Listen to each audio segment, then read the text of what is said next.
Hello കൂട്ടുകാരെ, ഇന്ന് നമുക്ക് കാപ്പി ഉണ്ടാക്കിയല്ലോ. രാവിലെ കാപ്പി ഉണ്ടാക്കിയപ്പോൾ ഞാൻ വിചാരിച്ചു അതൊരു വീഡിയോ ആയിട്ട് എടുക്കാം. വലിയ സംഭവമൊന്നുമില്ല കേട്ടോ, സാധാരണ നമ്മുടെ വീട്ടിലുണ്ടാക്കുന്ന എല്ലാം തന്നെ. അതായത് ദോശയും ചമ്മന്തിയും. ആദ്യം ചമ്മന്തിയുടെ റെസിപ്പി കാണിക്കാം. ആദ്യം ഒരു ചീൻചട്ടി അടുപ്പിൽ വയ്ക്കുക, എന്നിട്ട് കുറച്ച് എണ്ണ ഒഴിക്കുക. എണ്ണ ചൂടായി വരുമ്പോൾ നമ്മൾ എന്ത് ചെയ്യും? എന്താണ് ചെയ്യുന്നത്? എല്ലാവർക്കും അറിയാമല്ലോ എന്താണ് ചെയ്യുന്നത്. കടുകിടും അല്ലേ? കടുകിട്ട് പിന്നെ എന്താ ചെയ്യുന്നത്? കടുകിട്ടിട്ട് കടുക് പൊട്ടുമ്പോഴത്തേക്ക് നമ്മൾ അടുത്ത കാര്യം ചെയ്യും. അടുത്ത എന്താ?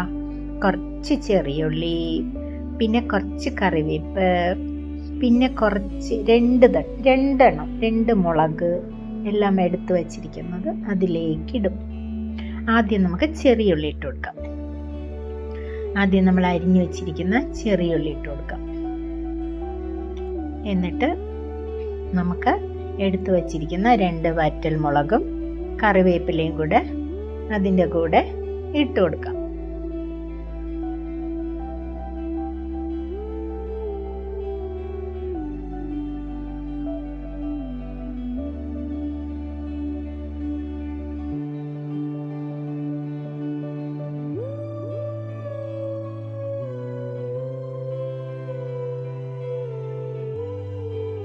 എന്നിട്ട് നമുക്കതൊന്ന് ഇളക്കി കൊടുക്കാം.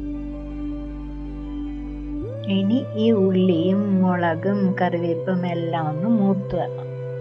ഈ സമയത്തൊരു മണമുണ്ട്. എന്താ മണമെന്നറിയാമോ? സൂപ്പർ സ്മെല്ലാണ്. ഈ മണം എനിക്ക് ഭയങ്കര ഇഷ്ടമാണ്. അപ്പം നമ്മുടെ ഉള്ളിയും മുളകും കറിവേപ്പും എല്ലാം നന്നായിട്ട് മൊരിഞ്ഞു വന്നിട്ടുണ്ട്. ഇനി നമുക്കതിലേക്ക് നമ്മുടെ അരച്ച് വെച്ചിരിക്കുന്ന ചമ്മന്തിയുടെ അരപ്പ് അങ്ങോട്ട് ഇടാം. ആദ്യം ആ കട്ടിക്കിരിക്കുന്ന എടുത്തിട്ടൊന്ന് ഇളക്കുമ്പോഴത്തേക്ക് അതൊരു പ്രത്യേക ടേസ്റ്റ് കേട്ടോ.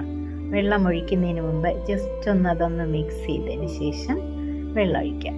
നമ്മുടെ മിക്സിയുടെ ജാറ് കഴുകിയ വെള്ളമാണ് ഞാൻ ഒഴിക്കുന്നത്. എത്ര നമുക്കത് നീട്ടണം, കുറുക്കണം. ചിലർക്ക് കട്ടിയായിരിക്കും ഇഷ്ടം, ചിലർക്ക് ലൂസാണ് ഇഷ്ടം. എനിക്ക് ഇച്ചിരി കട്ടിയായിട്ടിരിക്കുന്ന ചമ്മന്തിയാണ് ഇഷ്ടം. അങ്ങനെ അതിന് കണക്കാക്കി ഞാൻ വെള്ളം ഒഴിക്കുന്നുണ്ട്.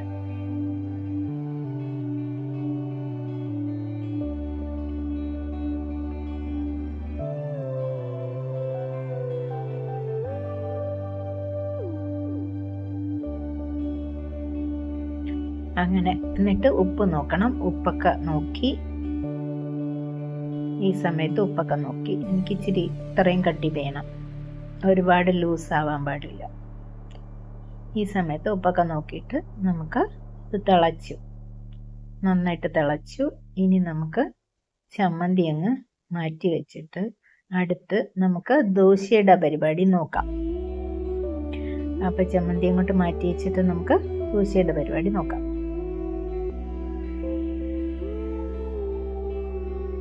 നന്നായിട്ട് തിളയ്ക്കണം കേട്ടോ.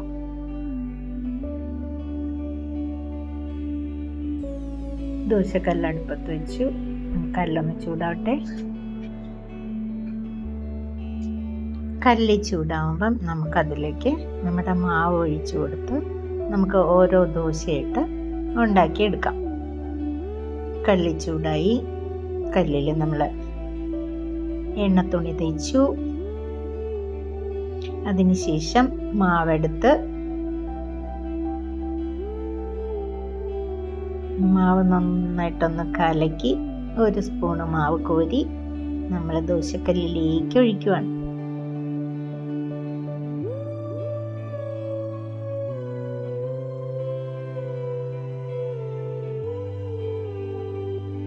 എനിക്ക് ഒരുപാട് പരത്തിയെടുക്കുന്ന ദോശയെക്കാളും ഇങ്ങനെ ചുടുന്ന ദോശയാണ് ഇഷ്ടം. എന്നിട്ട് ഒരല്പം നെയ്യ്,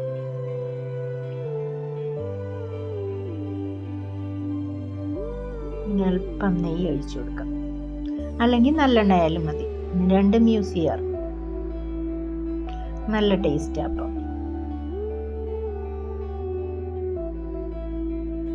ഒരു സൈഡ് വെന്ത് കഴിഞ്ഞാൽ നമുക്ക് മറിച്ചിടാം.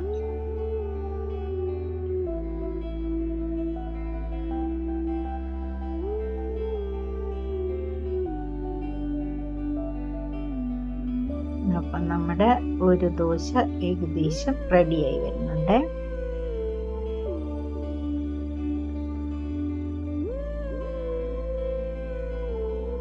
നമ്മുടെ ഒരു ദോശ റെഡിയായി കഴിഞ്ഞു. നമുക്ക് അടുത്തതും ഇതുപോലെ എണ്ണ തുണി തേക്കുക, മാവ് കോരി ഒഴിക്കുക, ഷൂ എന്ന സൗണ്ടോട് കൂടി മാവ് കോരി ഒഴിക്കുക, പരത്തുക, കുറച്ച് നെയ്യ് ഒഴിക്കുക,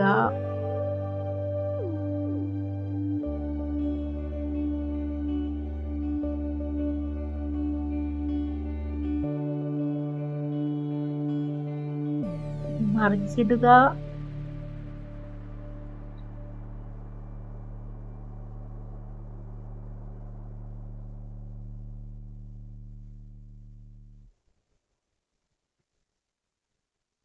എടുക്കുക. ഓക്കെ.